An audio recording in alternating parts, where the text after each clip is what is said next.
But we start with Harry Maguire, who spoke exclusively to talkSPORT about his treatment over the course of the last few years ahead of England's international against Australia and the game against Italy. He's been talking to our England correspondent Faye Carruthers after he revealed that he'd spoken to David Beckham after the spotlight on his performances recently.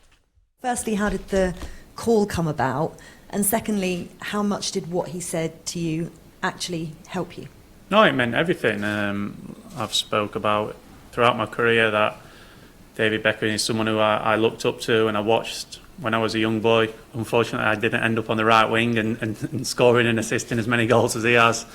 But yeah, he was a big role model when I was growing up, and no, I think it just shows how classy he is to reach out to me and to message me. And no, it's something that I really appreciate, and yeah, it was touching, really.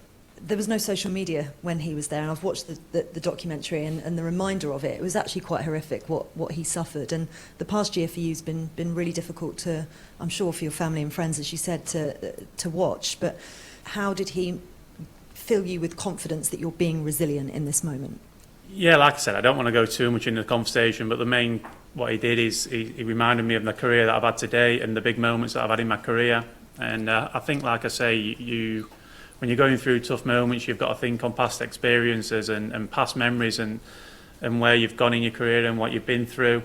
And every career, like I say, every career is so up and down, and especially when you reach what I've reached in terms of being the captain of the biggest club in the world for 3.5 years. He knows what it's like, and obviously I watched the documentary and I couldn't believe how much he went through at the time. In the documentary, Gary Neville speaks a lot about how resilient he is and as a person, and no, I think he's been a huge role model for many footballers growing up, especially in my era.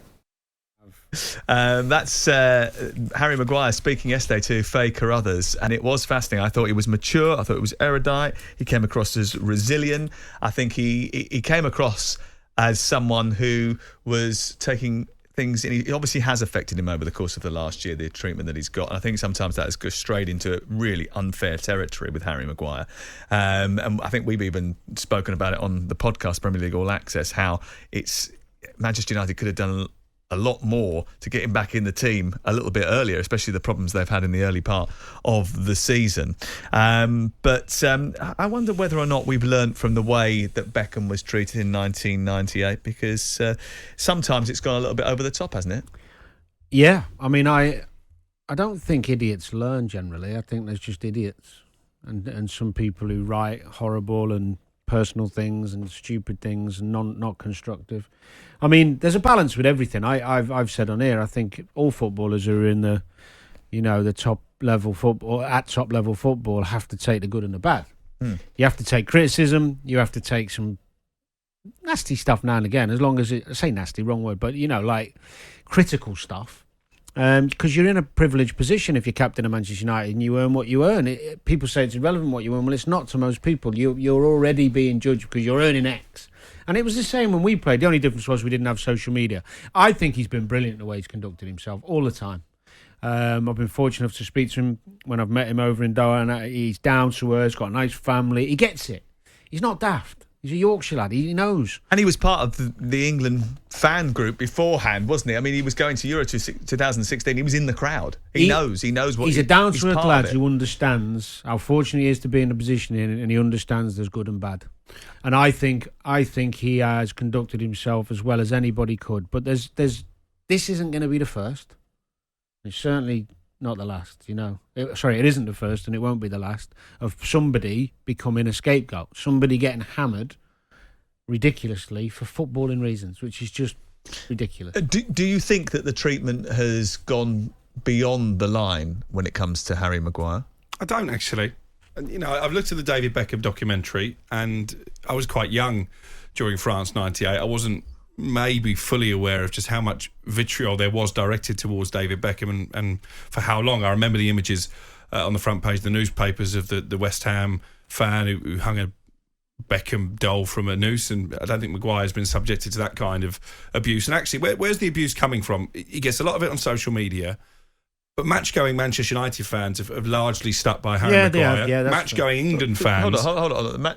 Haven't they booed him? That was fans in Australia. It wasn't just that, I'm though, was talking it? about people who go to Old Trafford week in, week out. What about when he was cheered when he was substituted? Yeah, I mean... I think what Crook is trying to say is that, I put words in your mouth, but the majority of pundits I've heard, listened to, and decent journalists write and speak as they find. From an honest point of view.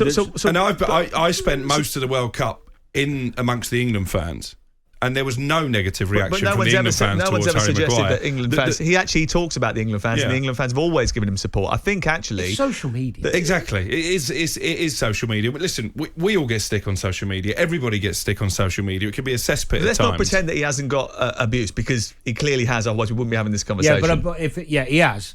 And there's different But it's levels. not David Beckham level, in my opinion. No, but the general... I think if you didn't have any social media, like back when Beckham was... This narrative wouldn't have been built the up. Maguire situation wouldn't be what it is. I agree. And I think the frustration of his mother, I think, did a tweet or something. She came out after the Scotland game, yeah. I think... But that was Scotland fans who were cheering and I Harry think... Maguire. That's going to happen. It's England against Scotland. Exactly. And You've got to take that. But I think tagging on journalists and pundits... Very few, and there might be exceptions. Well, hold on. Gareth Southgate actually said that Southgate said it as well. Pundits, commentators have picked on him. Yeah, I don't agree with that. Listen, I've been critical of Harry Maguire at times. I don't think, by and large, his performances for Manchester United have been up to standard. But there have been times when he's come into the team, as he did at the weekend, and he has stood up and delivered. It's been very difficult for him at Manchester United. I think he's been weighed down by the armband. Do you think Erik Ten Hag has treated him in the right way?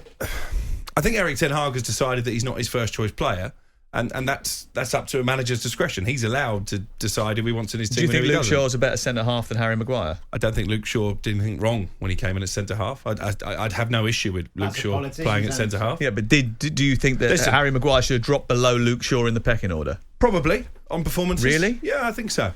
Do you? On performances for Manchester United. Do you? I think was that a tactic by a manager to basically say I don't want you around, and has that caused him? I more don't of a think problem? it was to say I don't want you around. I think it's to say I think Luke Shaw's a better footballer than you. Yeah. I want to play good football. Yeah. Because he's not necessarily a better defender. I mean, physically on set plays and all that centre off, Luke Shaw would end up getting found out. How would you feel if you were a centre half? I think my days are numbered. I think I'm done. So why didn't they send him to West Ham when they had the opportunity to? And he actually talked about this in the interview yesterday, saying that actually the deal was never done. Yeah, as we said at the time, it wasn't done. Kevin Nolan obviously was speaking on talkSPORT this week, and he was suggesting that actually the deal was a lot closer to being done than maybe people realise. He said it was to do with an issue between Maguire and Manchester United over wages that he would have been owed. He does say he wants to play. I think the truth is probably somewhere in the middle. You know, I think if he could have come to an agreement with United about his wages and about bonuses that he was owed, I think he would have joined West Ham. Well, why would you but not? I don't think he deserves criticism for that. I think there is a balance with that. Without knowing the detail, that could be a huge amount of money. And actually, he's still got, although he'll want to play. And also, he's a boyhood Manchester United fan who wants to play for Manchester United. He doesn't want to give that up. And he's got belief in himself. But furthermore, when you talk about the Euros and the summer, there is another window in January.